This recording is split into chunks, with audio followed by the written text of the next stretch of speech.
Pandian stores அடுத்த வர எபிசோடில் பார்த்திங்க அப்படின்னா கதிர் வந்து ராஜுக்கு கார் விட்டு கற்றுக் கொடுப்பாங்க. கற்றுக் கொடுத்துட்டு இருக்கும்போது பார்த்திங்க அப்படின்னா ராஜ் போய் தெரியாமல் ஒரு பைக் மேலே மோதிடுவாங்க. அந்த பைக் வந்து கீழே சாஞ்சி அந்த பைக்கில் இருந்தவங்களும் கீழே விழுந்துருவாங்க. கடைசியில் வேகமாக பதட்டமாக ஓடி போய் பார்த்தா அது வந்து குமரவேலோட பைக்கு. குமரவேல் தான் கீழே விழுந்திருப்பாங்க. இது ராஜ் தான் அப்படின்னு தெரிஞ்சோடனே பார்த்திங்க அப்படின்னா, ஓ நீ தான் ஓட்டினியா, சரி சரி நான் தான் தெரியாமல் இதை வந்துட்டேன், நீ நல்லா தான் ஓட்டுற, நீ ஓட்டி பழகிக்கோ அப்படின்னு சொல்லிட்டு குமரவேல் எந்த ஒரு சண்டையுமே போடாமல் நல்ல விதமாக ராஜுக்கிட்ட பேசுகிறாங்க. இதை கேட்ட கதிர் பார்த்திங்க அப்படின்னா, என்ன உங்கள் அண்ணன் எந்த ஒரு பிரச்சனையும் பண்ணாமல் நல்ல விதமாக பேசிட்டு போகிறான் அப்படின்னு சொல்லிட்டு கேட்குறாங்க. நான் தான் சொன்னேன்ல எங்கள் அண்ணன் மாறிட்டான் அப்படின்னு சொல்லிட்டு ராஜியும் சொல்கிறாங்க. அவன் மாறினா அவனுக்கு தான் நல்லது அப்படின்னு சொல்லிட்டு கதிரையும் சொல்லிட்டு திரும்ப வந்து ராஜியை கூட்டிகிட்டு போகிறாங்க. இன்னும் சைடு பார்த்திங்க அப்படின்னா செந்தில் வந்து அந்த கோட்டஸ்க்கே போய் ஆகணும், வீட்டில் இருக்கக்கூடாது அப்படிங்கிற பிளானில் ரொம்பவே உறுதியாக இருந்து அந்த பிளானை அவங்க அப்பா கிட்டே சொல்லி வீட்டில் எல்லாருக்கிட்டே சொல்லிடுறாங்க. கோமதியிலேருந்து எல்லாமே பார்த்திங்க அப்படின்னா வேணாம் நீங்கே இருங்க அப்படின்னு சொல்கிறாங்க. மீனாக்கு இதில் சுத்தமாக விருப்பமே இல்லை.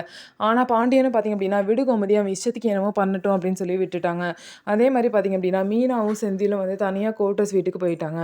இதுக்கப்புறம் பார்த்திங்க அப்படின்னா மீனா வந்து பாண்டியனை தனியாக சந்திச்சு எனக்கு விருப்பமே இல்லை மாமா, எனக்கு எல்லாரு கூடயும் சேர்ந்து இருக்கணும் தான் விருப்பம், நான் அப்படி தனியாக போனதில் எனக்கு சுத்தமாக விருப்பமே இல்லை அப்படின்னு சொல்லிட்டு ஃபீல் பண்ணுறாங்க. எப்போ வந்து செந்தில் வந்து மீனாவை புரிஞ்சுக்கிட்டு திரும்ப வந்து அவங்க வீட்டுக்கே போக போகிறாங்க அப்படின்னு சொல்லிட்டு வெயிட் பண்ணி பார்க்கலாம். நம்ம வீடியோ உங்களுக்கு பிடிச்சிருந்தா நம்ம வீடியோவை லைக் பண்ணிக்கோங்க. மறக்காமல் நம்மளோட சேனலை சப்ஸ்கிரைப் பண்ணிவிட்டு பாருங்கள்.